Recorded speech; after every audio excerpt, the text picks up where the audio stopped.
Ito ang Kawasaki Z900. Ang pinakabagong middleweight bike from Kawasaki that replaces the old Z800.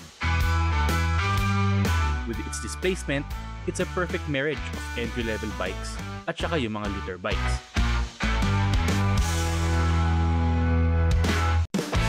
So check natin muna, ano yung itsura ng bike? Una mong mapapansin, yung upuan, medyo agresibo. Naka-curve, medyo yung rider nakasubsob ng onte. Yung foot peg, hindi siya masyadong dapang-dapa tulad ng isang sports bike, pero hindi rin siya forward tulad ng mga ibang naked standard bikes. Pagdating naman sa pillion, medyo sana maliit yung pillion mo kasi maliit ang upuan din ito. Hindi siya kasing laki nung pang rider na seat. Ang Kawasaki Z900 is basically a Japanese bike made for Asians. Mababa ang seat height pero medyo mataas ang foot peg. At kitang-kita mo na sinubukan nilang kunin ang middle ground between sporty at saka street use. But it might not fit all sizes. Ang naging problema ko lang is medyo mahaba yung legs ko, medyo malaki din yung paa ko. Naaapakan mo yung tambucho. Though may mga aftermarket naman na seats kung gusto mong i-lift or gusto mo pang ibaba. At the same time, madami siya mga aftermarket din na mga rear seats. Kung sakaling hindi angkop ang stock ergonomics ng Z900 para sa body size mo, maraming options na pwedeng bilhin to make your ride more comfortable. Tulad ng mga most typical na naked street fighters, upright yung handlebar. So kapag nasa traffic tayo or mga quote-unquote laro sa street, malaki yung leverage mo. So very controllable yung bike. Pagdating naman sa mga features, standard features ng Kawasaki, halos nandito na lahat.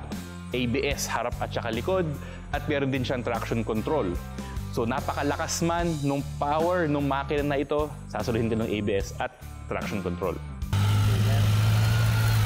At dahil mataas ang ground clearance ng Z900, hindi mo kailangan masyadong ingatan sa mga imperfections sa kalsada.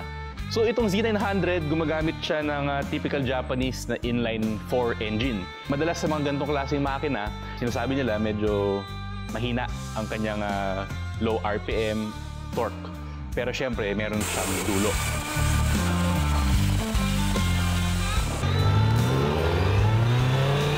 Very satisfying yung kanyang bigay ng power at napaka-smooth ng delivery. Ride-by-wire, ECU lahat. Napakaganda ng timpla na ginawa ng Kawasaki dito. So hindi siya tulad ng mga ibang bikes na medyo may delay or medyo bitin yung torque sa mga ibang parts ng power band.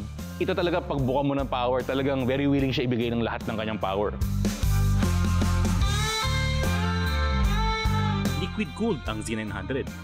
Ibig sabihin, kahit nasa traffic ka, hindi ito basta-basta nag-o-overheat.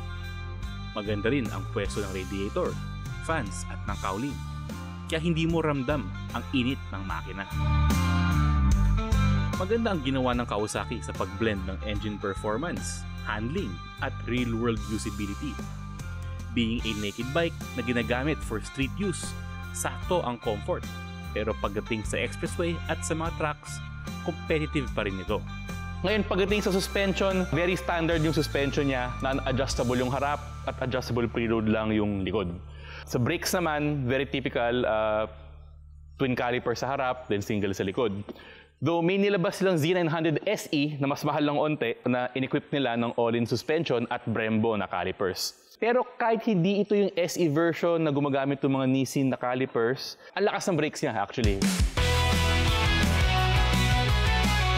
Ngayon, pagdating naman sa gas tank, meron itong 17 liters na fuel capacity.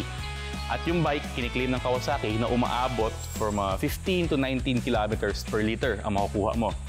So, that equates to roughly around mga 320 kilometers per full tank. Very basic ng instrument panel at saka very typical of a Japanese bike. Yung kagandahan, gumagamit siya ng TFT at hindi na mga LED. So, madali siya basahin.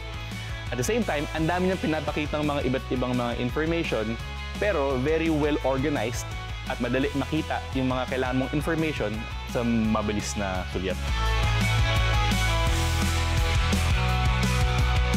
May FRP ang Kawasaki Z900 na 566,000 pesos at 618 pesos naman para sa kanilang SE model variant. Pero sa experience na mabibigay nito, masasabi nating very reasonable at affordable ito para sa kanyang price range. So itong Z900 RS, isa sa mga pinaka magaangat matulin na motorsiklo sa middleweight segment. Siya na rin yung parang isa sa mga pinaka competitively priced sa kanyang segment. At the same time, siya yung motorsiklo na kahit dalhin mo sa truck, ipang araw-araw mo na commute, kaya niyang gawin lahat. Overall, okay siya na motorsiklo. Mga experienced na riders na naghahanap ng medyo thrilling na ride, saktong-sakto yung Z900.